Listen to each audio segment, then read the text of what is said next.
大家好，我是专经车祸及人身伤害索赔的王志明律师。今天我要讲的话题是被狗咬伤之后应该怎么办。欢迎来到我美脸 US Law 北美法律第一频道，记得订阅我们并且开启小铃铛，获取最新视频哦。那在美国呢，我们知道很多人都会养狗，那么绝大部分的狗呢是不会咬人的，但是我们都知道狗的性情也是多变的，所以呢，实际上每年在美国都会发生上百万起被狗咬伤的事故。根据我们的经验呢，实际上从季节来分的话，春夏是被狗咬伤事故最多的季节，这可能是跟天气变暖，那么狗的性情比较容易烦躁，以及这个天气变暖，大家更加愿意带狗这个散步有关。那么在被狗咬伤之后我们应该怎么来做？那么有这么几点是一定要做的。第一呢，要尽快的确定狗的主人是谁，那么我们要拿到狗主人的姓名和地址，这样方便将来进行索赔。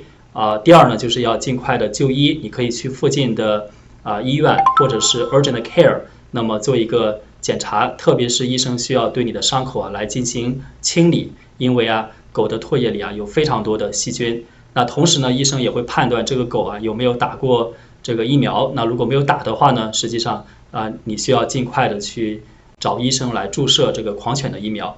第三呢，就是你要如果在现场的话，那么你还是要报警，打911，让警察来到现场来对这个事故进行一个简单的调查。那很多时候警察是不会来的。如果说你受伤轻微的话，警察会说你就拿到狗主人的信息就可以了。那么在这种情况下，你应该电话这个当地的动物检查部门，或这个叫 Animal Control Department。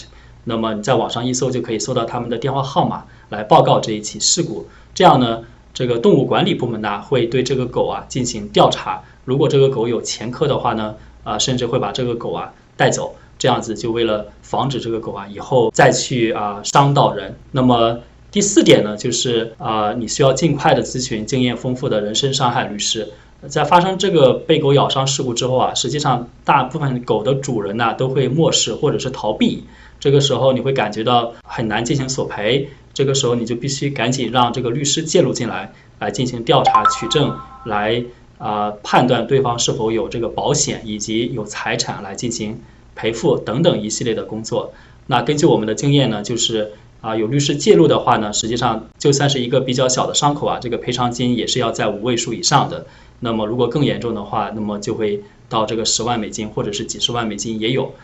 所以呢，就是在发生被狗咬伤事故之后要尽快的去咨询律师，请律师介入进来，这样才能拿到合理的赔偿。好，今天我们就讲到这里。那么如果大家有进一步的问题的话，欢迎电话联系我们，谢谢。如果今天的节目对你有帮助，那就帮我们订阅、点赞、分享吧。有任何问题也欢迎在评论区留言，你的法律问题我最关心。